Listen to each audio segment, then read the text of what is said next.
Welcome back to the channel. Welcome back to another great conversation. So right before we hit record, I told Athena, we'll talk for like 45 minutes. And as you can see from that runtime, we went quite a bit over that, but I encourage you, stick around until the very end. This is a fascinating chat. But first up, a huge thank you to NordVPN, not just for sponsoring this video, but for being my knight in shining armor as I've been traveling pretty much every week of the year so far. As you know, when you're traveling, public Wi-Fi is notorious for being a hotbed for hackers to jump in there and snatch up all your data.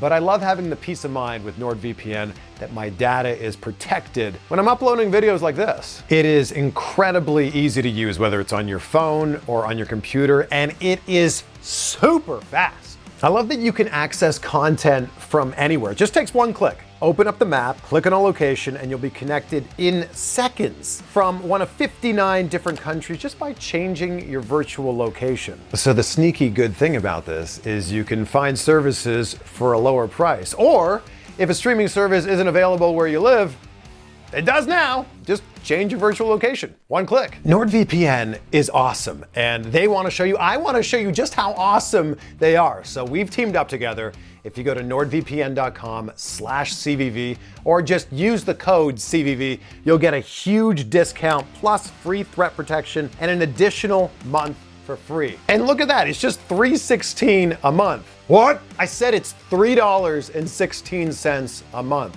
What? I said it's $3.16 a month when you go to nordvpn.com/CVV or use the code CVV. What? Yeah. And Nord also has a 30-day money-back guarantee. So if you decide between now and 30 days from now that it's not for you, no worries, they'll give you your money back. So head to nordvpn.com/CVV to take advantage of this deal. It's a limited time offer, so jump on it now while it's still happening. nordvpn.com/CVV. Now let's get to this amazing conversation with Athena, AKA Ember Moon. What a streaming setup you have here. Look at this. Yes, this is my room. My husband made this for me. I came back from a weekend and all of this was done, painted black. And I was like, holy crap. Like it extends like all the way around the room. Oh my gosh. What a thoughtful present too. He is. Like, I wish I could, hold on. Let's see if I can. Nope. Hold on. Okay. It goes all the way around and then it gets messy over there. So we're not going to fancy. And there's Pikachu. Yes, I am obsessed. I have lots of Pikachu things. I have a problem with Pikachu probably. Look at this. Oh, this is amazing. Yes. So my husband. What else are we seeing behind you here? This is Pumpkinhead. Have you ever seen the movie Pumpkinhead? Yeah, of course. Yeah. So during COVID, my husband introduced me to Pumpkinhead and I just fell in love. And I was like, why have I never seen this movie before? So that was my Christmas present. I have a whole bunch of like box art all the way around the room. Like I'm just a big nerd. I love that you embrace it. I have to, because I feel like for so long, like it wasn't cool to be a nerd. You know what I mean? Like now it's super cool to be in. Now it's like, hey, I can talk about Dungeons and Dragons. I almost said D&D. Some people don't know about the D&D. Dungeons and Dragons. Now you can shorten it for the rest of the interview. Yes. Now know. Yeah, I do a little bit of everything. So it's my jam. I just embrace being a nerd and just being chill and just I don't know. I just do all of it. Damn it. What's the nerdiest thing about you that we might not know? I don't know. Like I watch anime, but I feel like a lot of people know that about me. I do collect dice. You collect dice? Yes. I actually have like so magician. Hold on. I am. So okay. Dice. Oh, that's a lot. Nope.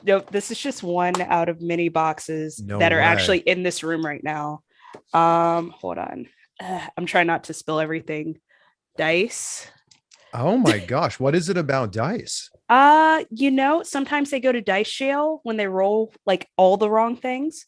And then, you just have to get more dice to just bring it back up. You're gonna need a whole room for just your dice. I do have a whole room for just my dice. I wish I could show you. Maybe next time we'll give you a tour. Okay, next time I'll just come over. We'll do this in person. I have a whole room called the dungeon in my house where we just play board games and D&D and like exploding. You're in Orlando, right? No, I'm in Texas now. Oh.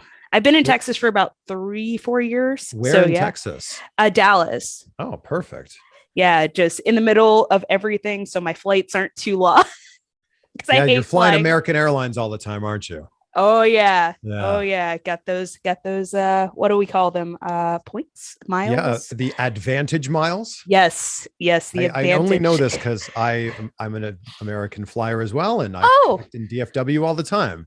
See, that's where everyone connects. So I actually see quite a few people. So coming through DFW quite a bit. I'm like, hey, what's up? They're like, hey, it will go. And I'm like, but I'm nonstop everywhere, which is the best part about DFW. The funny thing about DFW, and also like, I guess it's also a thing in Atlanta and in Las Vegas, is you got to take a train to get to your plane. It's so funny to me. So it's funny because like people are like, DFW is so big. I'm like, it actually isn't if you don't fly American. American flies out of every terminal in DFW, but if you fly Delta, you're in one. If you fly United, you're in one. Like American, it's like, all right, I can park my car at A, but I'm coming in at D. So but I will say this, Atlanta is my favorite airport, bar none. Really? Yes, that is my favorite layover spot, mostly because of all the options for food. They have a PF Chang's. Also in Terminal A, they have a cake bar. It's called Piece of Cake. That sounds incredible. You've never done this before. No, look, I just want to get in and out. Shame. I just want to. Now I don't want to brag here, but now I've got the Admirals Club membership. Yes, so it's like you get there and you're like, all right, take me to the nearest Admirals Club where I can get free food. Well, it's not really free because you got to pay for the membership. Yes, the boiled eggs in the morning. Because nothing else is open and you're not standing at that obsessively long Starbucks line. Yeah. And instead we're getting like, what was it the other day? I just flew back from Indianapolis. It was like Lucky Charms, Cinnamon Toast Crunch, some like bagels or like English muffins and oatmeal. I'm like, if I bought this outside of here, it would cost me like $30 for this. But this is free. Look at it. It's just for me. Kind of free. What are you using this room for most of the time? So I stream on Twitch, or for like interviews, meetings, stuff like that. But I'm a Twitch streamer, kind of. I don't know. If I was having a meeting with you and this popped up, I'd be like, "You're hired." I don't even know what we're talking about, but yes, it's happening. No, so like I've used this for interviews, and like this kind of started when we were doing up, down, down with WWE. That I was like, I don't want a blank white wall because everyone had these cool backgrounds. Well, I'm not throwing shade, but I just moved in with the girlfriend, and this is the background for now. Well, congratulations. Oh yeah, thanks. Yeah, but like everyone had these cool backgrounds, and I was like, I look just basic, and I have all this stuff that I've collected over the years, and my husband like consistently was like, you need to fix this, you need to fix this, and I was like, I'll get there eventually. I'll get there, and he just did it for me. That is so thoughtful. It is. I just came back after a week, and I was like, oh yeah, what's up? Had LED lights everywhere. So yeah. Tell me, when did you first meet Matthew and how did this happen? I met Matt. Oh my goodness. My second year in wrestling. And I tell this story quite a bit because I think it's really funny because I used to be just quite the asshole. Because I was the only girl for like 200 miles, and I felt like I constantly just had something to prove.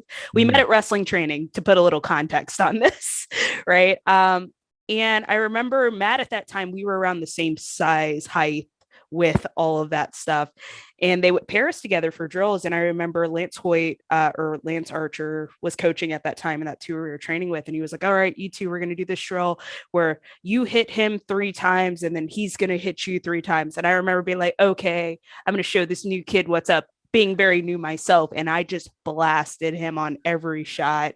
And previous doing the drill, like no one ever really hit me back, or no one really gave it back to me. And I remember he was the first person that just like gave me the receipt. Like as hard as I hit him, he hit me back, and then he drop kicked me in my face. Like just in my face. I didn't turn my face, which is my fault. And I wasn't expecting it. He hit me in my face, and I got up ready to throw a punch because I was like ready to go. And Lance was like, man, that was great. And I was like, oh, yeah, that's good job there, and so that's how we initially met. So for like the first couple of years of me knowing him, I hated his guts. Wow. How does this turn then? I think it was a couple of road trips we had, like, because in Texas, everything is so far away. We'd have like 6-hour road trips, and like, it'd be like, all right, you drive this weekend. They're like, oh, well, Palmer's coming to the show. Why don't you ride with him? And I was like, cause I drove a little stick shift, and I'm like, 6 hours in a stick shift is not fun. So I always would try to ride with someone else. So I rode with him, and he had played like some sort of musical or something on the radio. And I was like, oh, I like musicals. And like, no one really knew that about me at the time. So I was just big, tough college soccer player at the time. And, and we just started getting to know each other, and we'd hang out like maybe like 5 or 10 minutes before the show. And then that turned into him introducing me to Moulin Rouge for the first time. And I was like, whoa, this is great, and it just went forward from there. And then I remember like the best thing was like, he was my knight in shining armor. And I don't tell this part too often, but I was wrestling on this show in Fort Worth, and I was in this multi-man match with like 3 other guys. And this one guy was just an asshole, and he clotheslined me so hard I dislocated my shoulder. Yeah. And like, he was like, oh, she's a girl. Like, he was actually saying on the back, she's a girl. I have to make sure she's going to make my stuff look good. And he ended up dislocating my shoulder, which I've done gymnastics for years. And so these just go in and out, period. That's just what they do now. And they call it breaking. It's a certain technique to make you more flexible. So my shoulders will sift in and out like naturally now. But anyway, my shoulder was just locked like forward, and my friend like popped it back in place for me. And I was like, okay, I drive a stick shift. This is not working. And I remember Matt was on the show, and he lived in Arlington at that time. And I lived all the way in Garland, which is probably about an hour and some change. Arlington is about 10 minutes away. And so the guy that I rode with was like, nope, sorry, I'm going to the club. And I was like, and Matt was like, well, I'll drive you home. And I was like, oh, okay. So he drove me an hour out of his way home, had his friend follow us as he drove my stick shift all the way home. And he goes, hey, would you like to come to my show tomorrow? It's in Austin. I would like to invite you as my guest. And I was like shoulder, just, I'm in so much pain. I'm like, and I lived with my parents at the time. I was like, I have to suck this up and like pretend like this doesn't exist when I walk through that door. And I was like, you know what? Yeah, I'll go. And so someone came and picked me up the next day because I couldn't drive and I was in a lot of pain. And so I go to this show in Austin, Anarchy Championship Wrestling, and he has a match versus Masada. If you know anything about Masada, he is a very hardcore, very tough, hard-hitting, amazing person, but hard-hitting man. And so Matt does this. He goes up for a frog splash in the corner, and he points to me on the balcony, and I swoon, and then he just gets demolished by Masada like right after that. And I was like, but that was cute. And so we started dating after that. And it just turned into a whole thing. And, you know, Matt has been my biggest supporter throughout the years. Like, even before I got signed to WWE, I was getting ready to quit. I was done. I had wrestled everyone I wanted to wrestle. I had done every match I had wanted to do. My last match that I had really wanted to do was the TLC match, which I had just done with Hanai at ECW Arena. I was like, you know, I think I'm ready to throw in the towel. Like, 10 years is a long time. I've done all these tryouts for Impact and WWE, and no one really wanted me. And he was like, you know, if that's what you want to do, that's fine, but I don't think you should. I think you should give it one last go. And I was like, nah, I'm done. I'm ready to conform to society. And we had like a solid desk job at that time, both of us. And it was like, nah, it's time to be an adult and merge into the world. And, you know, he was always like, what if you just tried one more time, you know? And then like I ran into Paige, who was like, hey, you really need to try out. Like, I will help you out the best I can. And Matt was like, see, she's saying it, you know, and she's, you know, like, and it was just, Matt has just always been there for me in my toughest of times. He's seen me come home just destroyed from like emotionally destroyed from like going to work, coming back from work, having the roughest of days in catering to not knowing what's going on. And like he's been there at my happiest moments when I won the title. And I wish he could have been there for the tag title, but COVID times, you know. But like he's just always there. He's the first one to check on me. And it's just amazing to have someone like that in my life. So yeah, I'm getting all teary-eyed talking about it because I don't like I don't get emotional too much. Yeah. So if you were ready to throw in the towel and, conform to, quote unquote real life, what made you, decide to go, all right, I'm going to do this, and not only do this, like now you're still doing it. Yeah, like it I don't know, like it was at that point, like I said, I had done everything that I wanted to do. Like I had wrestled everyone, like everyone has that bucket list of I would have wrestled this person, this person, this person. And I got through like all of that list. And I was sitting here like, everyone's just getting signed. I don't know what's next. I'm kind of, and just having someone like that in your corner that's like, I know you're not done. I know you're not done. Nope.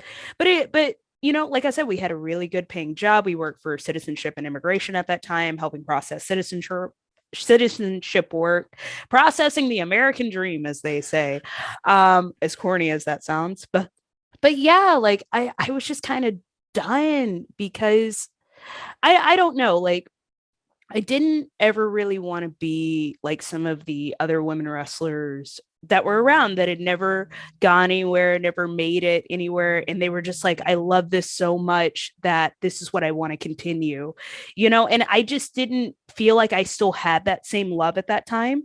Yeah. I was originally trained by Skandar Akbar. And he was like, the day that you stop having fun is the day that you need to quit. And I wasn't having fun anymore. It felt like work. And it was just like, okay, I tried this and this. And so nothing was new for me. Everything felt the same. You go in, you do your match, you hop on the plane, you leave. And when I gotten signed, and like, honestly, I did the last tryout thinking I was not going to get signed. I was like, we'll just do this last one. We'll just go ahead, get it done. I'm not what they're looking for, and I had so many people in my corner that like, they signed me day 2 of the tryout. And like I think it was 3 or 4 days, and they were like, you're fine, you're going to get signed. And I was like, I'm sorry. So they what? Like pull you aside and they say, yep. Yeah. And I remember, Taylor Hendricks actually wrote a really cool article about it. Cause I genuinely, and I feel bad, but I genuinely forgot that she was there for my last tryout, and like 10 years of being told that, you're not pretty enough. You need to lose weight. You're just not what we're looking for. You're too buff. You're all of these comments that have been said over my multiple tryouts, and then like, I finally got the yes. And like, it meant so much more to me that I wasn't going to be a diva, if that makes sense. Mm-hmm. It meant so much more because like, I'm not a diva. Like, do I like putting on makeup and looking pretty? Who doesn't? You know what I mean? But like, when it comes to my aesthetic and the fans that I cater to, I don't promote sexuality like that. I never have, and I don't think that I ever will. Like, or at least right now, those thirst trap photos on the internet are. You got to play into the algorithm. I get it. Yeah, but I've just never been that type of person. Like, look at all of this. I'm a nerd, and that's just I don't know, but like it meant so much more to me that I did it on my merit and on my skill level than based on my appearance. Yeah. Well, and it's all like, this is the era for that, right? Like it's 20 years ago, you had to be fit into this one box, and that was it. If you were a female wrestler. Exactly. And, and on some level as a kid, that's what I wanted to be. I wanted to be, I feel like I shouldn't say this, but like, when you're a little girl and you're watching wrestling and you're seeing like, the Hollies and Nydia and Jamie Noble and Ivory, right to censor Ivory, and like Victoria and all these women, and they're like, the couple of minutes that they did get in the ring, you were like, hell yeah. And then outside of the ring, you were like, holy smokes, they're fighting in bikinis and gravy. Who would have thought? You know, you know what I mean? Like, I remember when Lita came out with S.A. Rios, did the moonsault, and like every girl that was like still watching wrestling at that time was like pulling up their underwear up here, like, look, I got the Lita going on, because that was the cool thing, you know what I mean? And like, I laugh at it now because I was like, I was such a dork. Like, I was such a fangirl dork. And like, I don't know, on some level, that's who I wanted to be. And I remember trying to walk in high heels. To this day, I cannot walk in high heels. Like, it is a disaster zone. Like, and you're actually how tall? 5'1". So high heels, make you quite a bit taller. Like a normal person's height, 5'5", probably. But I just can't do it. It's not in my gene aesthetic to be like, hey, you and high heels are gonna go together. No, it's been a brutal fight for over a decade. I'm like, come on, just work with me. You'll have to be on for 5 minutes. So if you're on the indies and it was starting to feel like you weren't loving it, you weren't having fun anymore, do you feel like in a way it became full circle after you get signed, that there was a point where you're like, this isn't as fun as I thought it was going to be?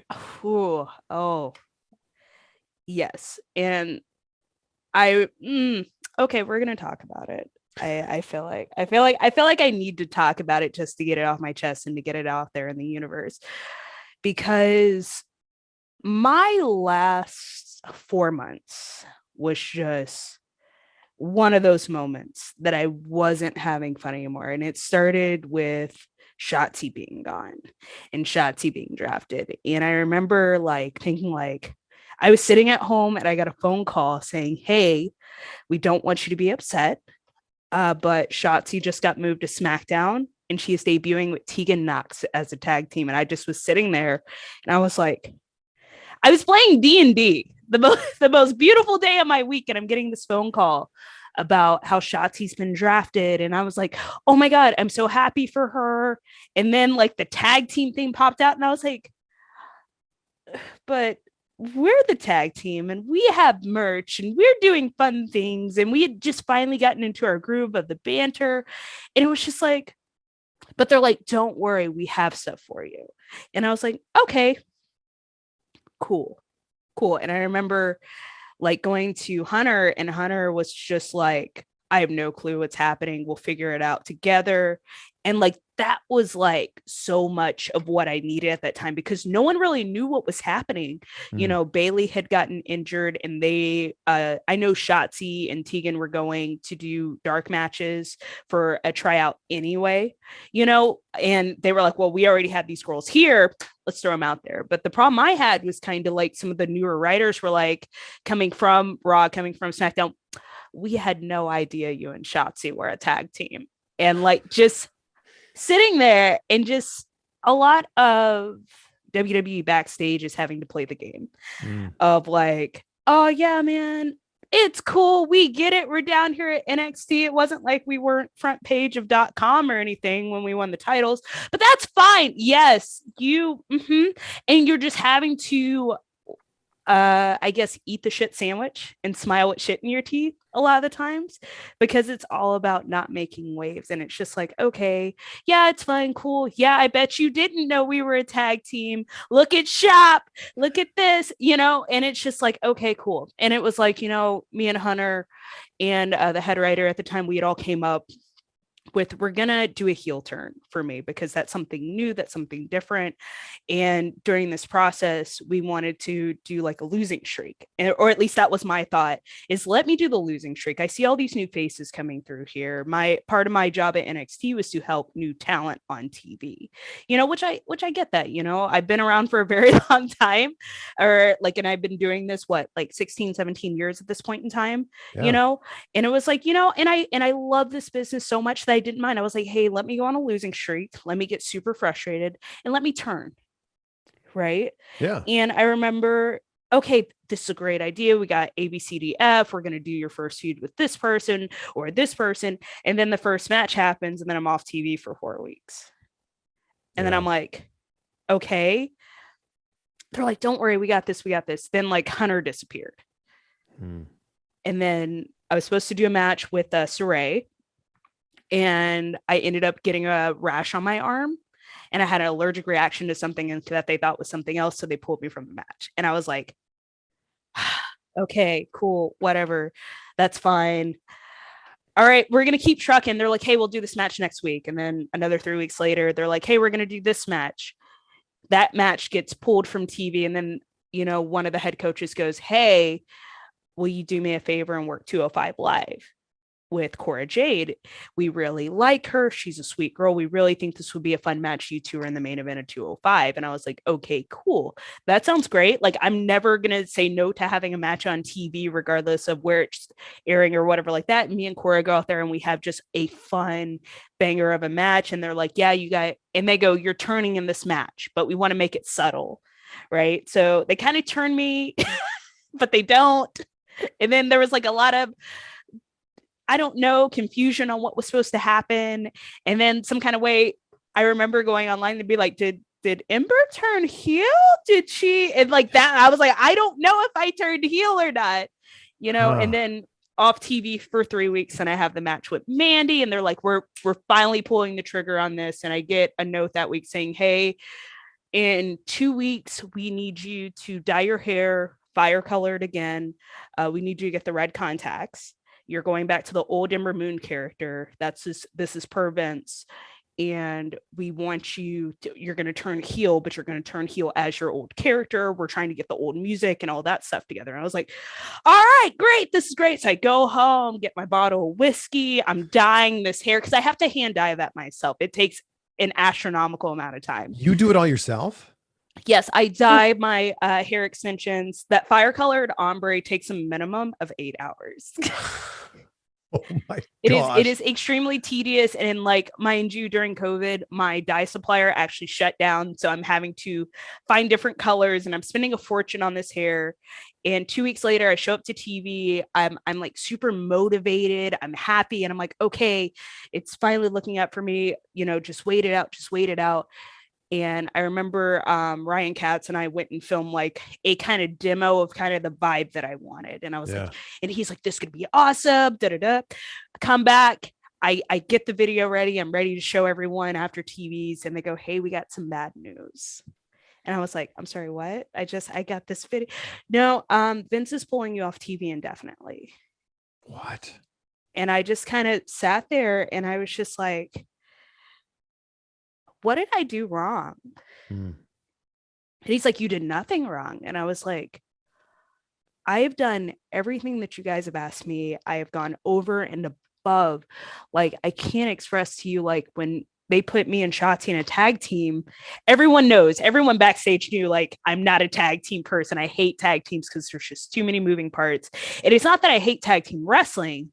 It's just that it requires so much more to give versus relying just on yourself for that. You have to rely on like 3 other people in the ring to make sure everything's on point, which is fun. And I feel like me and Shotzi capitalized on it. And we were just so motivated within that tag team to build a division. And then we weren't able to. But like me showing up to that TVs and it's like 2 a.m. And I just remember sitting there and I was like, I've done everything you guys have asked me to. I've done over and beyond. I've branched out. Sorry, I'm getting emotional about it. I'm trying not to, but I understand. Like, this is the dream job, especially like someone who's a wrestling fan, like lifelong wrestling fan. And when you care about something and you care about this business so much more, not just for yourself, but for everyone involved, it hurts so much more because for so many years, I've been not about myself, if that makes sense. I've been for the match, for the other people. And to be told that I have done nothing wrong and I was taken off TV for doing absolutely nothing wrong, it hurt so bad because I was so happy walking into work. And I remember when Shotzi left, I remember going to my makeup artist and going, I'm so unhappy. And we'd have to sit through stupid meetings about how we would have to dress sexy. And I remember looking at someone, I was like, no, I cater to children. I am not about to wear fishnet booty butt cheek shorts because we had a 2-hour meeting about how to dress like Mandy Rose.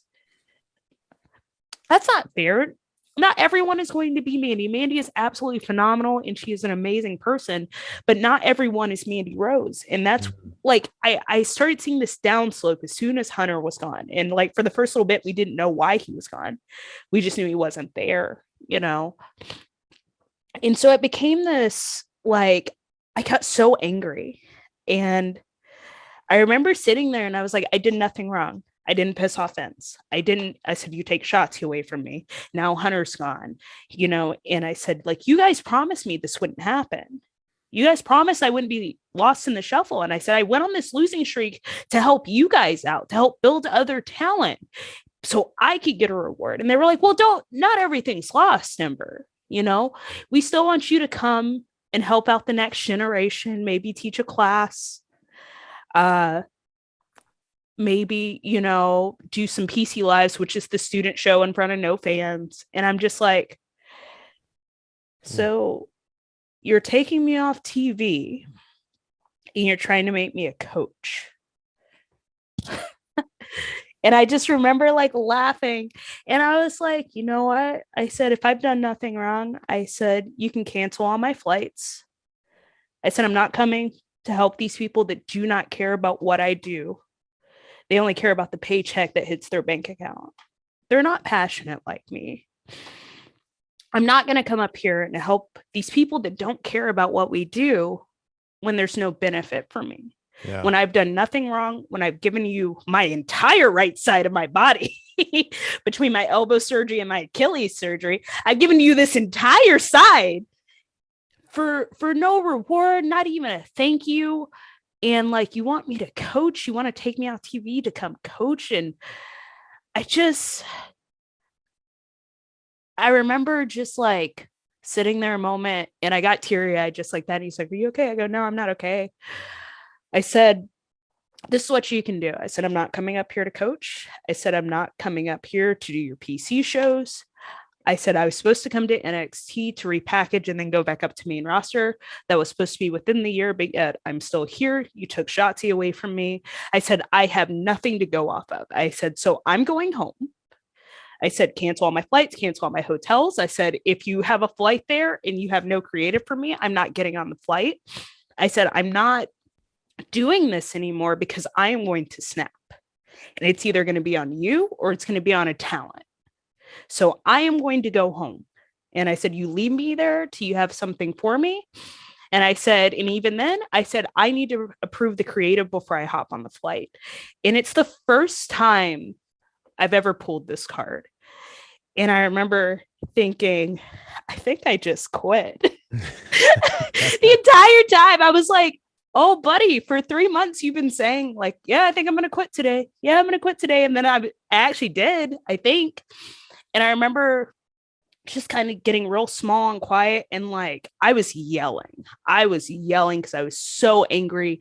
And I remember one of my last promos that I ever cut on the indies just kind of flashed in my head is that like, well, you know, I hope I don't come back here. But if I do, we all know it's because of my mouth. Yeah.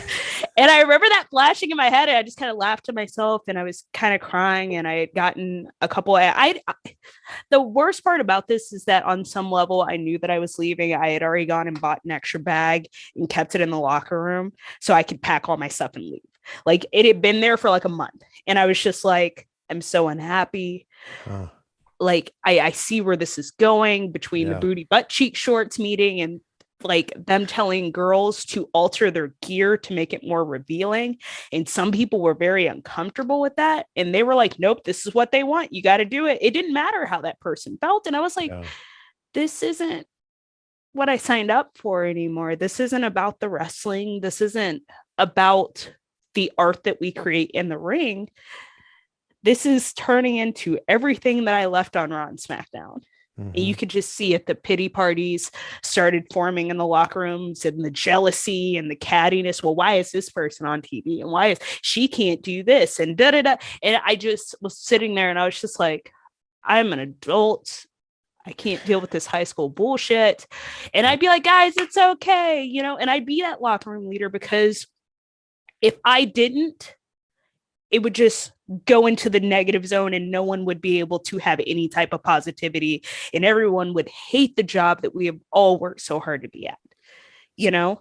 So when you tell them this, that you tell them that I'm not coming back, cancel my flights, what's the reaction? I think he was taken aback at first. He was like, oh. And then he was like, yeah, we'll take you off the PC shows. We'll just give you a week. And I go, no, no, I'm not coming back till you have something for TV. You said indefinitely, right? So I will sit at home. And like at this time, I had already chosen not to resign. So there were a lot of factors that I kind of knew that my release was coming. And when was your contract up? My contract was up in April. They had offered me a ton of money to stay at one point in time. And I was just like, it was life-changing, like money. And I was just like, wow. We're talking double, triple what you're making? Probably 5 times what I was currently making at that time. And I was just like, this is life-changing money, but like sometimes the money can't buy happiness. And I know some people are going to call me stupid for that. And I was just like, I couldn't believe the money that they were offering me because I was so unhappy, but I was just like, no, like some things you don't do for money, some things you do for the passion and the love of what we do. And I wasn't getting the love for this. It became like my 9-to-5 job that I worked before I got signed, where I was just like, I hate everyone here. Hi, I like you. Fuck everyone else. Oh my gosh, I can't wait to be home. And like for what we do every day, we go out there and we risk our lives and no day is the same. Why am I feeling this way? And I just remember like when that last conversation happened, I remember just kind of looking over this guy's shoulder that I was talking to, and John Laurinaitis was just in the corner. I was like, what? You gonna like, I was so confident. I was like, what? You want to say something? Like, but I grabbed my stuff. I hopped back on the flight. And I remember just like, there was the front desk lady who is just an amazing person. And like, she goes, are you okay? And I go, I think I just quit. And I'm not certain. She goes, well, what did you say? And so I tell her everything that happened. She goes, yeah, I think you just quit. Wow. And I was like, huh. And so I hugged her and I said, I think this is going to be the last time I see you. And I just want to say thank you for everything, for being a mom to me here. And, and I still talk to her to this day, and I still talk to a lot of people to this day, but I just needed to be happy. Yeah. And I mean, and this is a very interesting story about like how it's not about the money. It's about like what's in here and like what makes you feel good every day. Yeah. And like when I go and I'm able to perform like on the indies versus WWE, it's a business, right? It's corporate. And like it's a television show. It's a television show. And like there's credits, and I'm not actually like a crazy lady that yells that might be a werewolf or a vampire. We'll never fucking know. But like, it's funny because like the pressure is on for perfection and they demand that of you. And if you can't deliver perfection, if you have one mistake, especially as a woman, you'll end up in catering. You won't be in catering. There are certain people that can make so many different mistakes and they're fine. But like people like me, you make one mistake, you're in catering. So if your contract was up, that means you're free. You don't have the 30 days or 90 days. So they ended up releasing me 3 weeks later, which was kind of a swerve in an aspect of things because I had gotten a call from creative the same day, within like the same hour. It was like, hey, yeah, we want to talk to you about some stuff. And I was like, and like, as I'm on like text with this particular person, he's like, I got some ideas. I saw the video, blah, blah, blah, blah, blah. Yeah. And I'm like, oh, hold on. I think I'm getting fired. And he was like, what? And so I'm on the I'm playing Far Cry 6, which shout out, that was an awesome game. I love that every story revolves around whatever game you're playing. So I was so deep into Far Cry 6. I was in the final level. I'm trying to sneak in the mansion. I'm multitasking. I've done this level like 30 effing times, still can't pass it. I'm texting the writers and I'm like, oh, that's a cool idea, blah, blah, blah. John Laurinaitis calls and he's like, hey, and I'm like, yep, here it is. And I remember my husband walked by and he goes, ah, yes, here it is. I go, yep, get the whiskey ready. And he's like pouring shots in the background. And I go, hello. And he goes, hey, Ember, this is John Laurinaitis. Afraid I got some bad news. I go, I'm fired. He goes, well, we like to say release. And I go, okay, cool.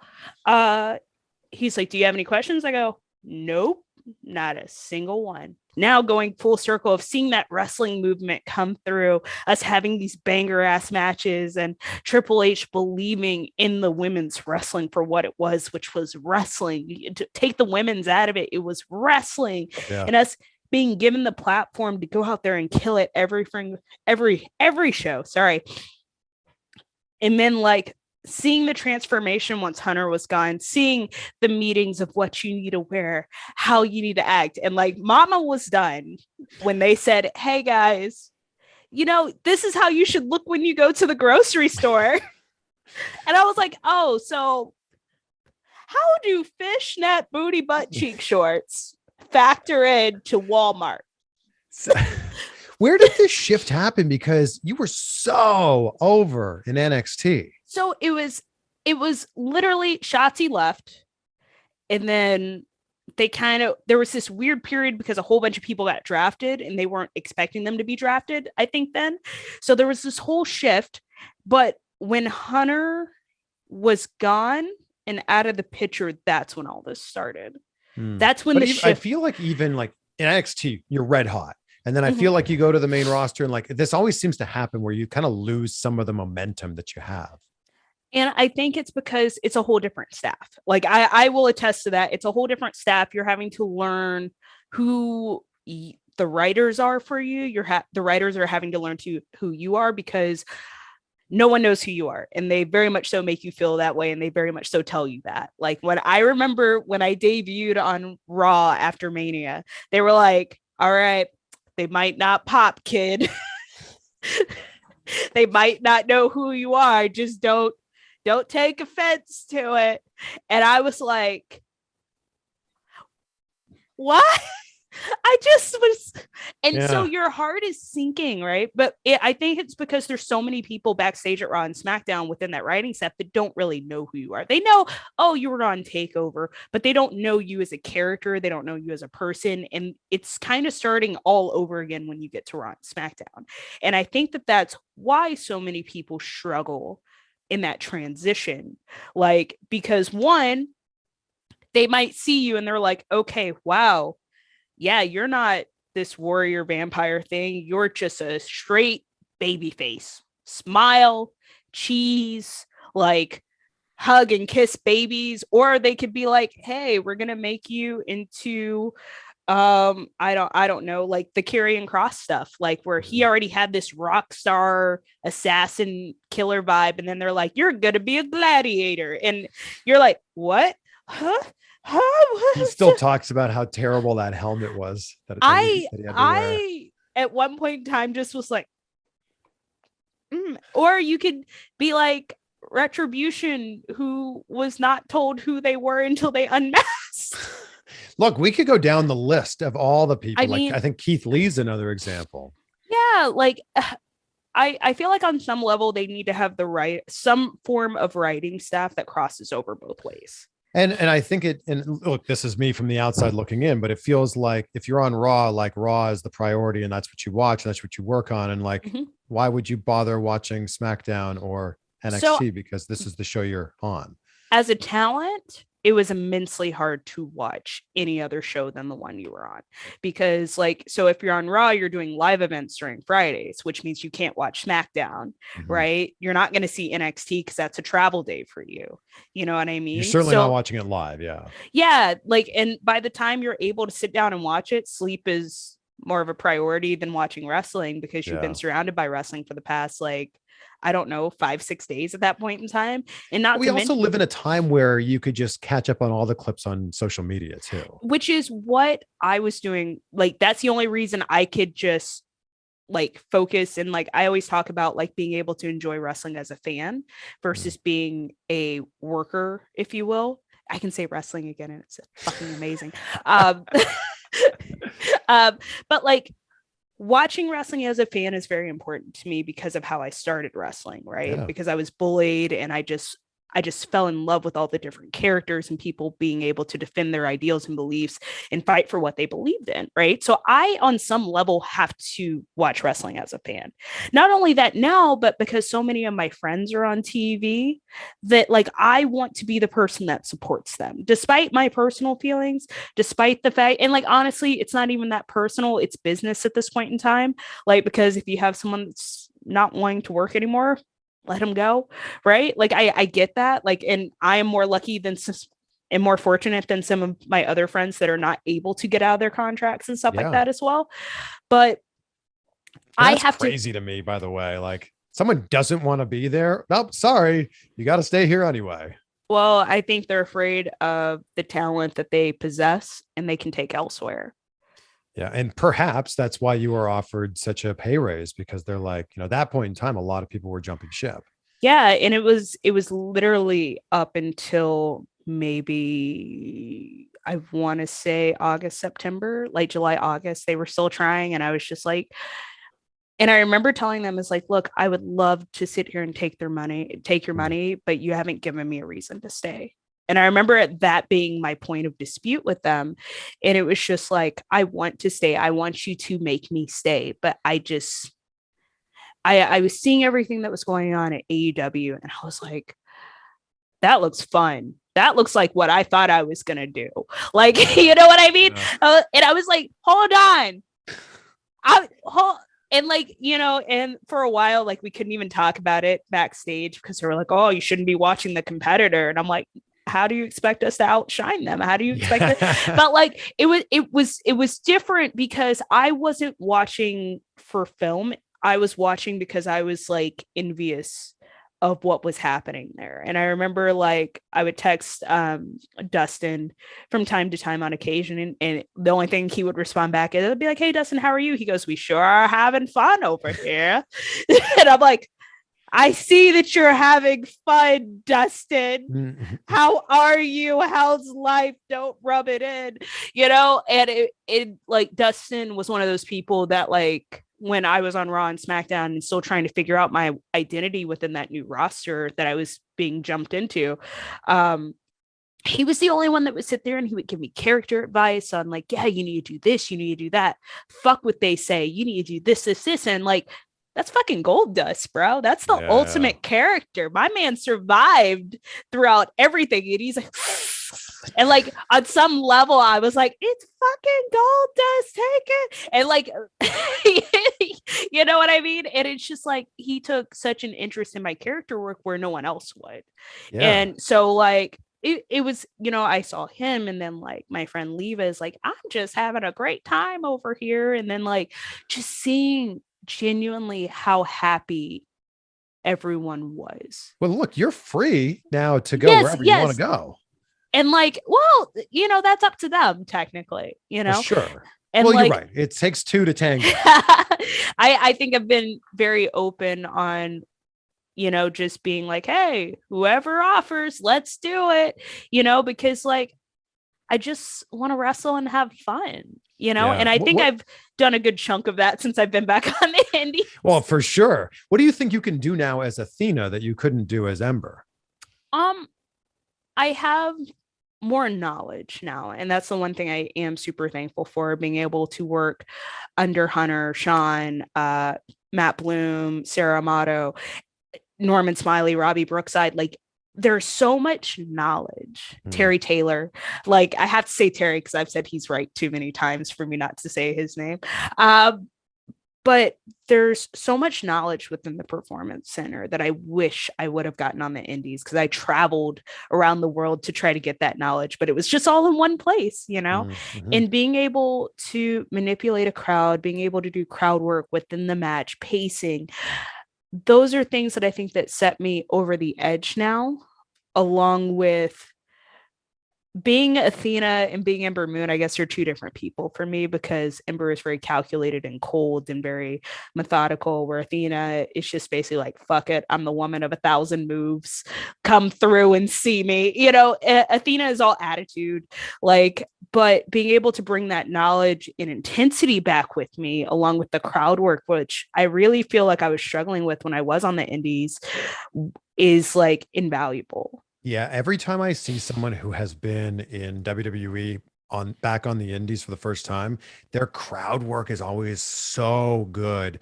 And that's not to take away from the other people that are on the card, but it's just you can tell it's next level.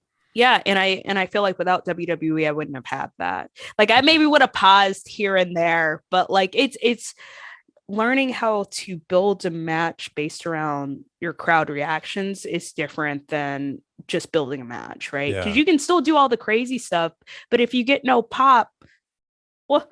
And you're just like, what? Why cheer? I just killed this man, right? But like, if you know how to build it properly and escalate your spots, which Yeah. is where I feel like a lot of independent talent, like, they blow their load too soon and then they end in a roll up, like. Then there's nothing wrong with that, y'all, but you have to build it correctly to end in that roll up. Yeah. There's this clip going viral over the last few weeks of this match with you and Taya, where you've set up, is it 20 chairs that you set up? So and let me explain this for anyone who hasn't seen it. It's a superplex to the outside through like 20 something chairs. I don't know. Did you count? Do you know how many there are? There are 20. There were supposed to be 21, but I couldn't find the last chair. So, and I saw these comments like, how do you even set that up? Like, because we're only seeing the clip as it happens. So walk us through first of all, what this match is about, and walk us through to that spot. So, I'll tell you about the match. So basically, Prestige Wrestling, which is like insane, and I'm just so thankful for them, to be honest with you. They contacted me. They said, hey, because I had a booking that got canceled, and they were like, hey, do you want to come do a run-in on Taya Valkyrie? And I was like, go on. Because like, you don't normally get booked on the indies to do a run-in. And they were like, yeah, we got this big show. We want you to come run in, beat her up, and then say, hey, I'm here at Prestige, and leave. And I was like, okay, cool. So I get there, and they hand me a Rey Mysterio mask, and they're like, can you wear this? And I was like, yes. Right. So like, I come in, I do the spot, I put her through the table, or the door, if you will.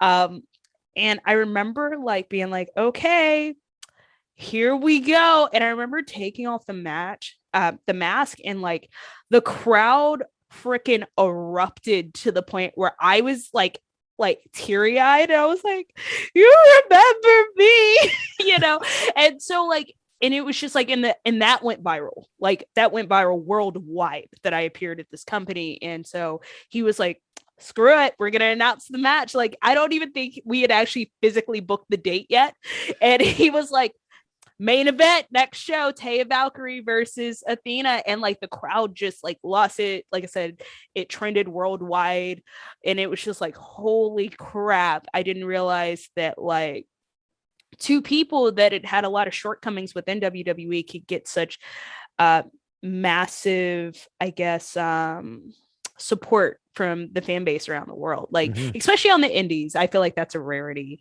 unless you're like live on blah blah blah network, or there's a lot of y'all out there now, forgive me, but like, I just didn't think that was going to be the reaction. Like, it went viral, Athena appears here, blah blah blah. And so like, because I put her through a table, it was like, okay, well, we can't just go have a normal match. I put her through a door. And so I start kind of thinking, and I used to do the spot all the time on the indies with the chairs. And so it's a 20 chair spot. Mind you, when you have shorter people, you don't have to use 20 chairs, but Taya is taller. So you have to make sure that there's enough chair for her to land on.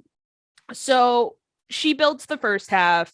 I come in, I build the last half. And mind you, the chairs are so far under the ring that it took like maybe a good 5 to 10 for me to build this bad boy. And like, so I'm going over hitting her with stuff. I'm like, I'm so sorry. And I'm missing a chair too. So that makes the build even longer, because I'm like, everything has to be perfect. And I'm like there's clips of me like teasing, like, gotta get the right angle on this, and like finally the crowd gets into it and they're like, one more chair. So we get this built, but it's a spot I used to do all the time on the indies, right? And like anyone that knows anything about Athena on the indies before WWE, I used to do a lot of hardcore stuff. I used to do thumbtacks and glass and death matches and all sorts of stuff, and hopefully none of that ever resurfaces because it probably is terrible. But like this was my spot that I used to do all the time, the chair spot. And I think people forgot that I used to do it. So plus I don't think anyone's really done stuff like this in a while. But so I go and I pitch this idea to the promoter and he's like, I'm sorry, you want to do what? And I'm like, yeah. And this almost made it to WWE, by the way, for the street fight with me and Shotzi versus Candice and Indy. It just, they couldn't find enough chairs. That's what they couldn't find 20 chairs to kill over. That's I don't know about that. I feel like there's just chairs everywhere in WWE. Yeah, but they're the nice ones with the cushion and the logo. You can't do that. No, but they couldn't find enough chairs or whatever the issue was that they said. But yeah, so we do this. It goes really well. The crowd goes crazy. It goes viral. And it was just like one of those moments where I was just like, ha, I finally did it after 7 years. I have accomplished the impossible again.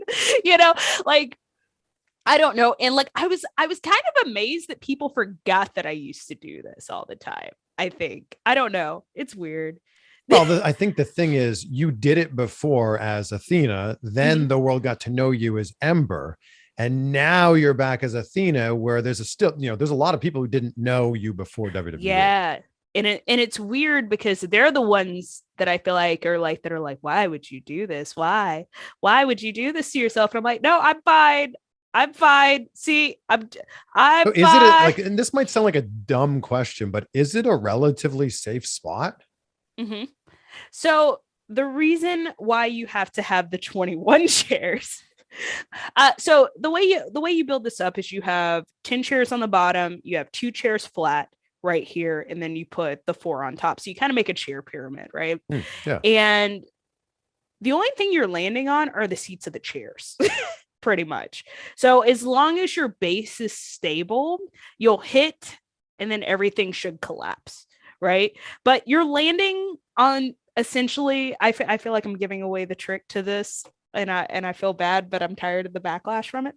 So essentially you're landing on the apron.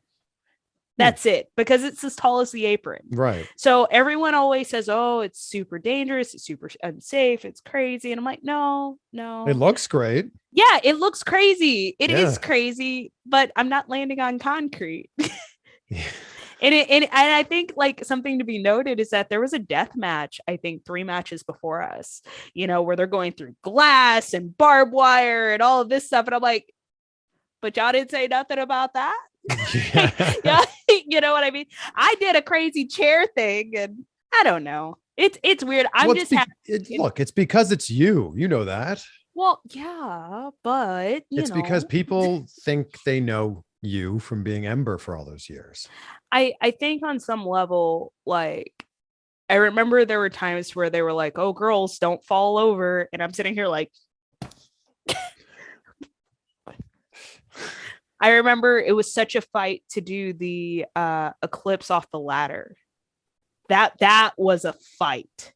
That, because I had tried to do it the first year at Money in the Bank. They were like, this is just too unsafe. You're going to hurt yourself. And I've done this 7 times on the indies with less safety measures, and it's like, I'm good. And I remember like the next year there was like some stuff that happened where like, they were like, girls, don't fall down and hurt yourselves. And I was like,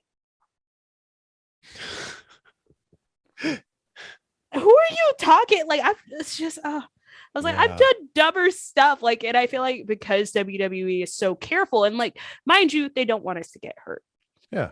But I think on some level, they have to remember that some of us have done the dumb stuff that got us hurt. We've learned from that. And then we've basically made it safer, if that makes sense. But like, I remember the eclipse off the ladder that second year, they were like, doors were about to open. There was a minute left. And Vince was like, she can't do it unless I see it first. She can't do it unless I see it first. I was like, Natty has like one eyelash on. She's like running from makeup to do it. And like, we do it one time and he's like, okay, they're fine. And I was like, come on. Yeah. I don't know. It's sometimes too much safety. I feel like. Well, again, it's probably looking out for your best interest. Yes, always looking out for our best interest. But I feel like when it comes to the men, they never do that. Well, I mean, they have banned pile drivers, I think, for safety reasons. Well, yes, they've like pile drivers are one of those like crazy things that, you know, even on the indies, they're a bit rough. And I've seen a lot of my friends get hurt by them. So it's just kind of like, if I know you, I'll do it. If not, no. But like pile drivers are one thing, doing crazy spots, jumping off of stuff. It's not something the women get to do very often. Yeah. Or like rarely. So like for me to be able to jump off that ladder and do the Eclipse at the time, the O face now, but like it was one of those things that like I was like, oh my God, are they gonna veto this again? Like, are they gonna veto this again? Kevin jumped off the fucking Tron like 2 weeks ago, but I can't jump off a ladder in a ladder match, you know, like and it's so weird, like the things that like the guys can do, and they're like, oh yeah, it's Kofi, let him do it, he'll figure, you know, and then the girls are like, okay, ladies, we have to have rehearsal for this so you guys don't get hurt. And I'm like, I don't know. Sometimes it's just such a double standard, and it feels like when you're home with mom, or I grew up with a brother. So my brother got to go out and do everything. But if I go out, I have to have a 5 o'clock check-in, a 6 p.m. check-in. I have to be home before the street lights are on. He's out till 1 a.m. And I'm like, what is that? I'm older than him. What is that? You know, and that's kind of how it feels at times, or it did when I was up on Raw and SmackDown. At NXT was different because Hunter's like, yeah, ladies, you want to do that? Go and do it. Go have fun. Just don't get hurt. But he trusted us to do it. Like that was the best part about like Hunter's NXT or NXT 1.0, whatever you want to call it, is that like we had not only the coaching staff behind us that was pushing us to do more and pushing us to push those limits past like our gender.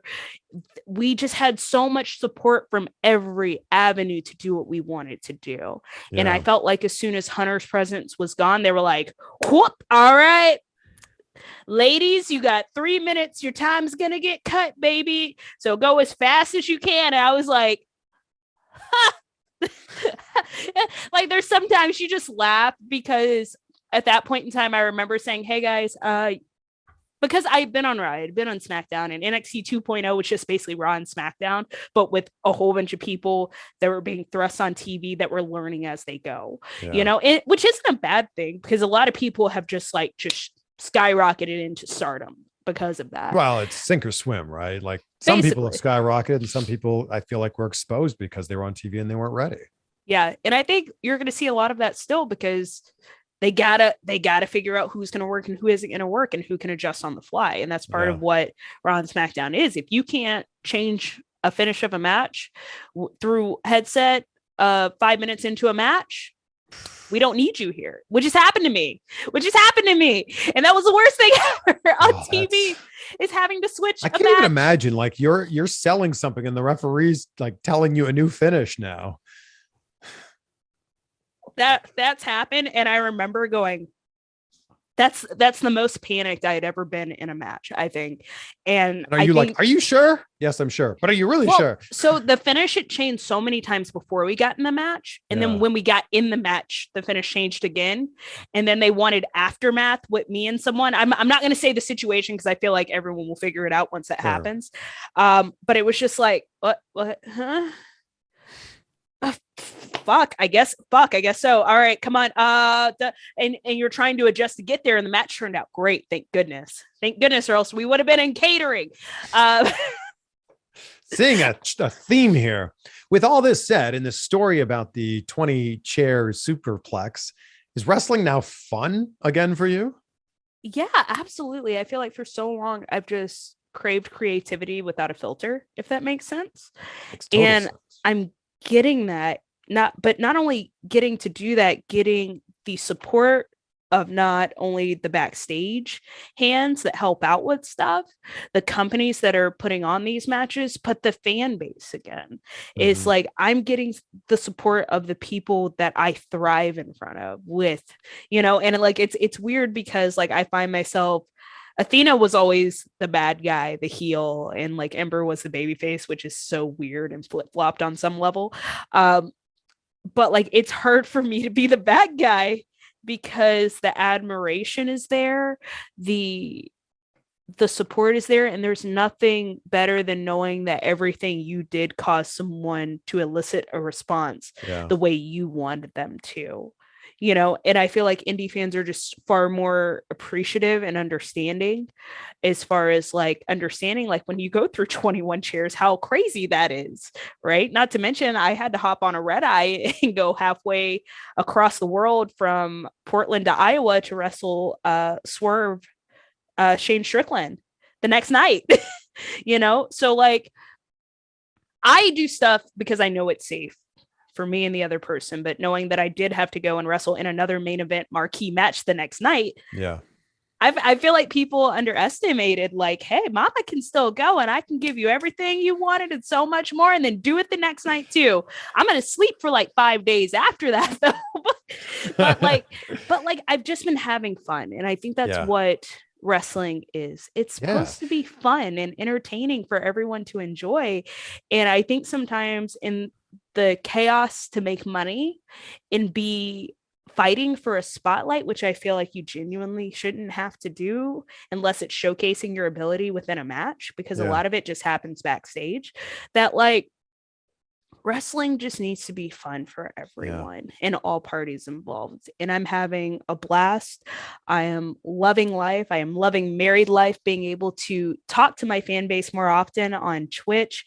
And I genuinely feel like wherever or whenever or whatever happens in the future for me, hopefully it'll be on a TV show soon. Hopefully it'll be in front of an indie crowd soon. Like I genuinely don't know, but wherever my path takes me, I just know that I'm happy again and I'm motivated again to be better in the ring and out of the ring.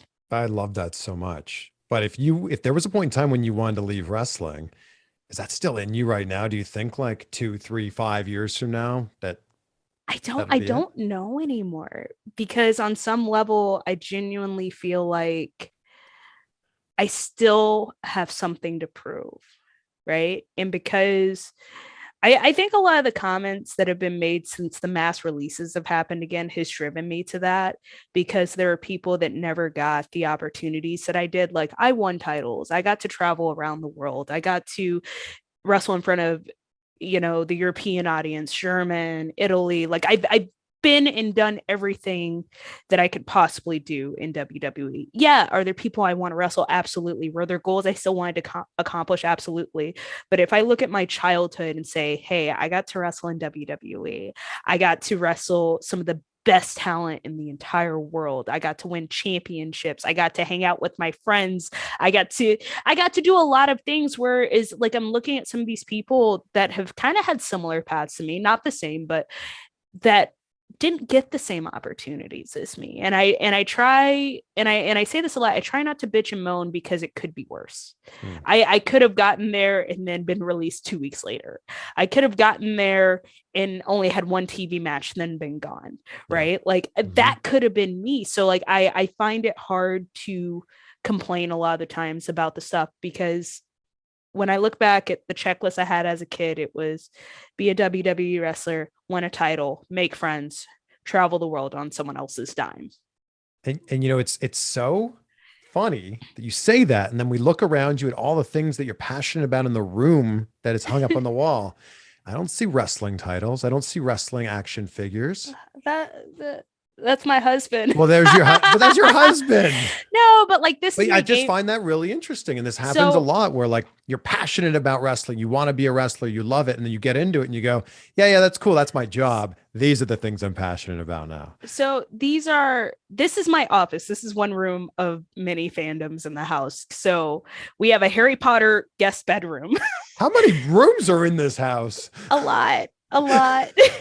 Thank you, WWE. I love, yes. Yes. So like I said, because of WWE, like I was able to, we actually purchased the house for the first time, and it's massive. And my husband is telling me it's everything's bigger in Texas. It is, and it's so much cheaper here. Except, I'm sorry, Whataburger, not for me.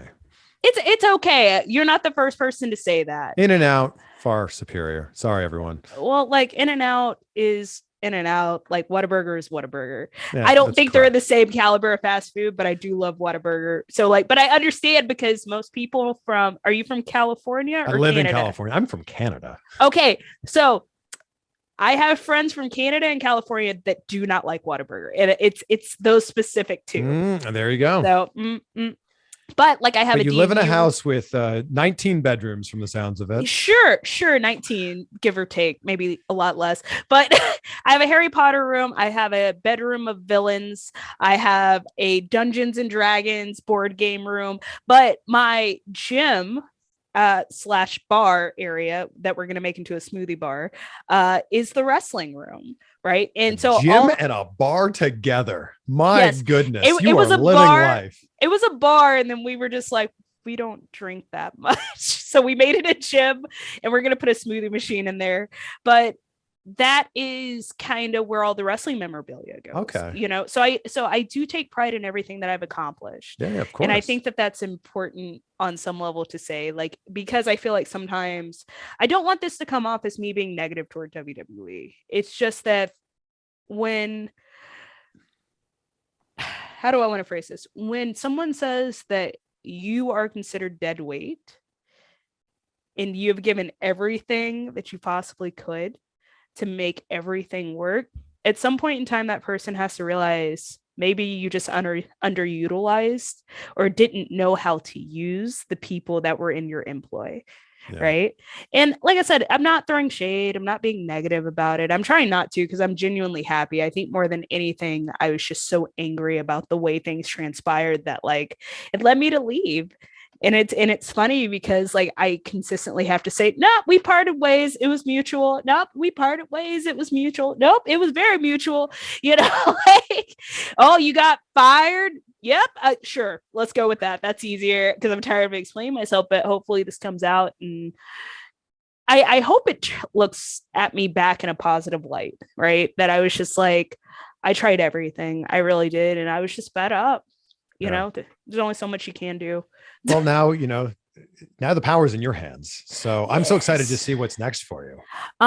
Hopefully Dungeons and Dragons, hopefully more video games. Well, like currently, I'm working on trying to get a Dungeons and Dragons show up and running. So that will be fun, because that is my jam. I play like 4 or 5 games a week at this point in time with different people. And it's just an avenue for me to branch out and just enjoy being around different types of people and role playing and puzzle solving and that type of thing. I'm trying to branch out into acting and voiceover, which I've had a couple of auditions that went well.